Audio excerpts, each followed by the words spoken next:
we're going to talk about how to craft your monthly instructional supervisory plan. So there are changes under DepEd Memorandum 89 Series of 2025. It has the instructional supervisory plan has become monthly now. So there is also a new format expressly provided under the last part of the DepEd Memorandum. There was a link provided with a new format for the monthly instructional supervisory plan, which is supposedly to be prepared by the master teachers and the principals. As you can see here, is expressly provided under DepEd Memorandum 89.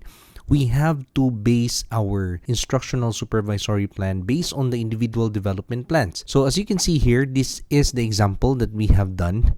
Let's say, for example, you are the master teacher or the principal, and your teacher happens to submit to you this instructional development plan. So your teacher, as a ratee, they have to submit that to you for your planning. So this is now our basis for our monthly supervisory plan. So we try to analyze what are the learning objectives. So the objectives, as you can see, are explicitly provided here already. The intervention that he plans to do.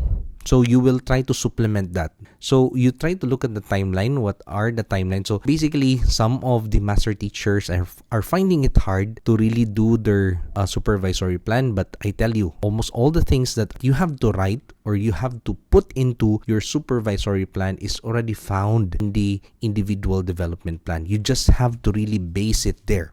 Now, another concept that we need to understand that this is already monthly. So monthly means for every month you have to prioritize. What the ratee has written here are the things that he has identified as his strength, as his weakness for the entire school year. So it's not necessary that you actually cover everything that was written here. What is important is you try to take into consideration what is the situation for this month. For example, December. December is basically Christmas time. So there are a lot of vacation, a lot of holidays for the month of December. So you need to adjust your timeline. So as you can see here, there might be objectives here wherein the timeline is on November to December 2025 for this particular teacher. So there are also activities and interventions that are stated here on November and December 2025. So basically, you have to consider which among these you are going to prioritize. So that's the basic concept. So as seen here, there are also core behavioral competencies that you have to consider. Basically, if you try to recall, these are the objectives, the interventions, the things that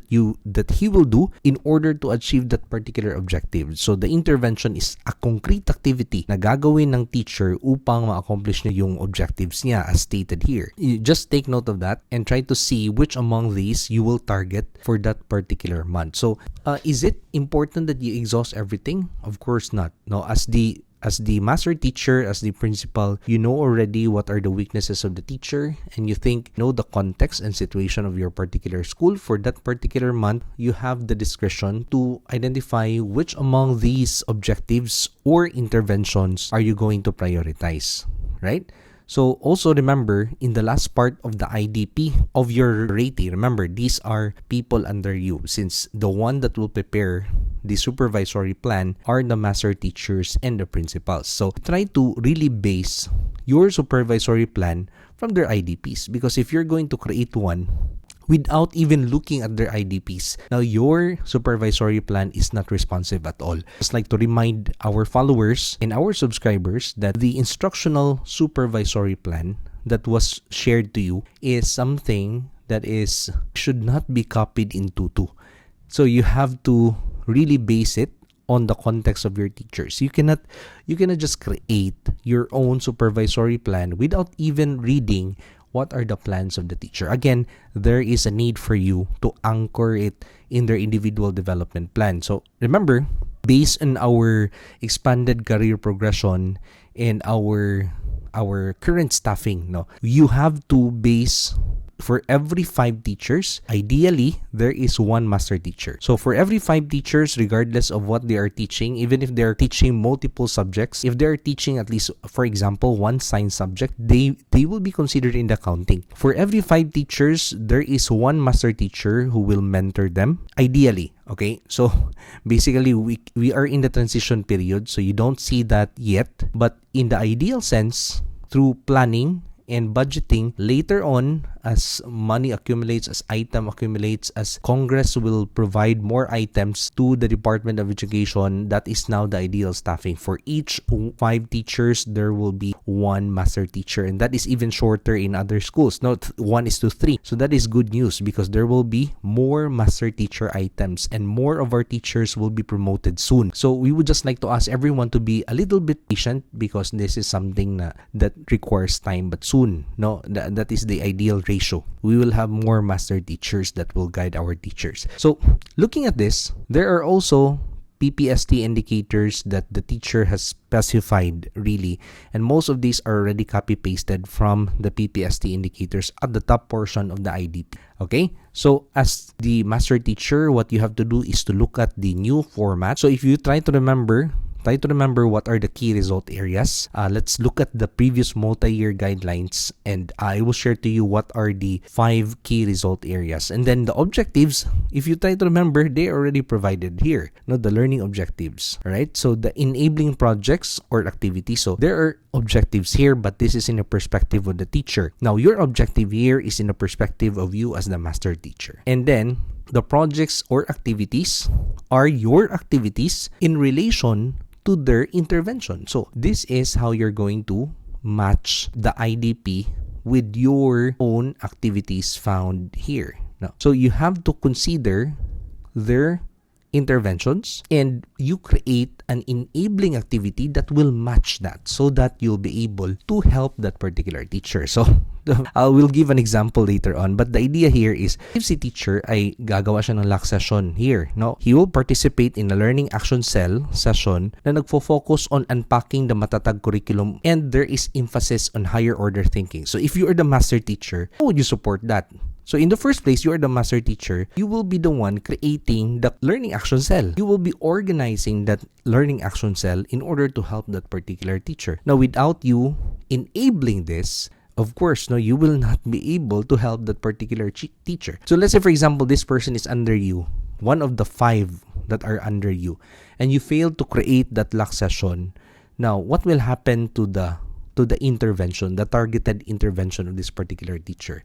So that is the reason why, if you look at our format, it's an enabling project or activity. And then there are success indicators here. So in the same way as there is a timeline here, so you will also have to know if you are successful on your activity. So you have an objective here. Try to check if you are you have the objective, and the objective is basically should be SMART, no? So we will discuss what is SMART later on. So SMART, I think we have discussed that in our previous discussion, but I will present a slide that will show you the meaning of SMART. So basically, it will tell you what are the success indicators. So this is basically just a repetition of the objectives here, but this time focusing on what will tell us if you succeeded and you have accomplished the objectives. And then what is your proof? What are the means of verification to know that you have already accomplished it? And of course, the most favorite, what is your timeline? But I tell you, the timeline here should be within the month. So in our context here, we will be doing it on the month of December. We are now in November upon making this video. So we will try to create that for the month of December, right? So this is an example that we have created. But let's discuss first the key RAs. No? So content, knowledge, and pedagogy, that's the first one. The key RA 2 is learning environment and diversity of learners. We have key RA 3, curriculum and planning. Key RA 4, assessment and reporting. Key RA 5, personal growth and professional development. So these are the ones that you will write in the first column.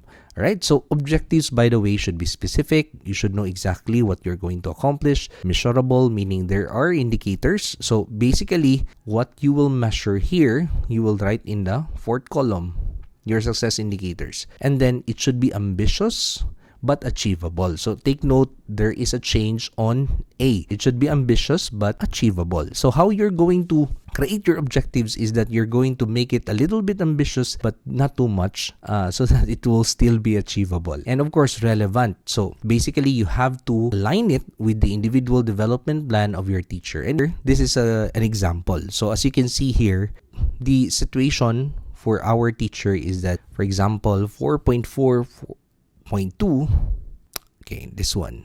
So this is 4.4.2. This is participate in collegial discussion that use teacher and learner feedback to enrich teaching practice.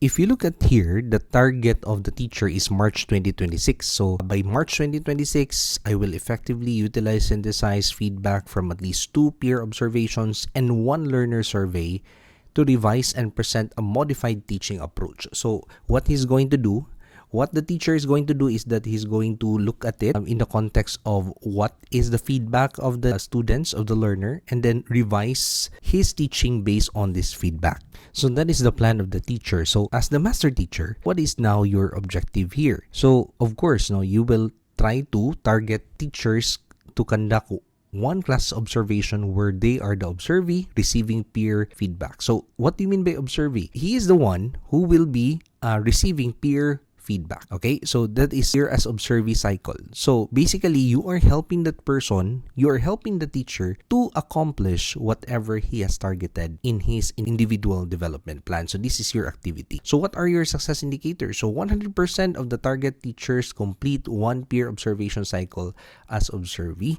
And of course, your means of verification, of course, you have a observation tool form, a depth and observation tool to prove that he is observing, and then there was feedback. So you are targeting it by December 13, 2025. So if you notice, there are also 2 enabling projects here for 1 objective in order for you to support it. But as you can see, there were 3 in the IDP since December is Christmas time. So there are a lot of holidays there. So we have to adjust. So basically, we will only be targeting 2 objectives. So we have already shared to you what are the key RAs. Here we see 2 possible key RAs like curriculum planning and creating a positive learning environment. You can even choose 1 lang. So just to have focus, because getting feedback could also be about planning. You use the inputs from the feedback to improve your curriculum delivery, the learning delivery, or you also create that positive learning environment wherein you value the feedback of your students. So basically, we are mixing here 2 possible key result areas.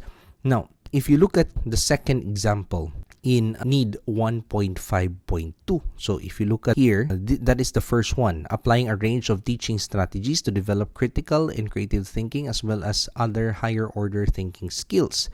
So how are we going to go about this one?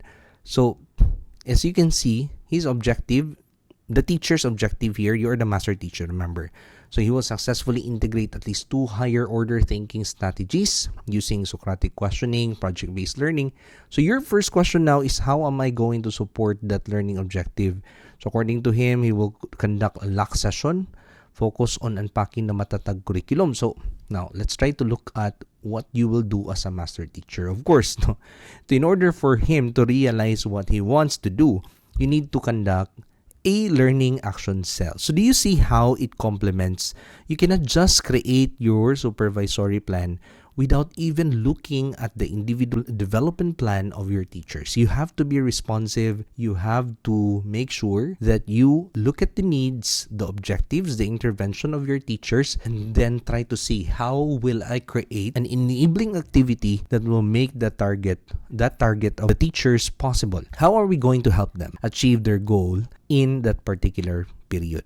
100% attendance and active participation, scheduled block session, that is now your success indicator. Of course, he will listen very carefully because he himself has targeted that in his individual development plan, and then you're making it possible now. And of course, when you conduct block session, you always do attendance sheet, narrative report, and on screenshots and collaborative out. So you do that by December 5, 2025. So basically, we are short in time here. So by early first week of December, we have to do that. So you can satisfy yourself with just these examples here. Okay, only 2 for December because you still have January. So for January this time, how are you going to help that teacher meet his individual development plan? So again, you will be anchoring yourself based on that. So you can add more. I added more here just to make sure that you have more examples, but at least one of these will do. You try to remember this is only just for 1 month. Remember, a little bit ambitious, but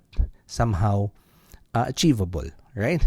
So that is how you're going to do a monthly instructional supervisory plan for our dear master teachers and principals that are listening. and watching this video. Our example is available to all our subscribers. So if you want to join this community of teachers and leaders who wanted to be mentored to become the best version of educator that they can be, so you are very much welcome to join us here at Learning with Doc Leb. So basically, we will help you achieve that outstanding mark, and of course help our leaders know how to plan well, and let's help each other. Let's help our teachers get promoted and get that outstanding mark. So with that, thank you so much for listening, and God bless everyone.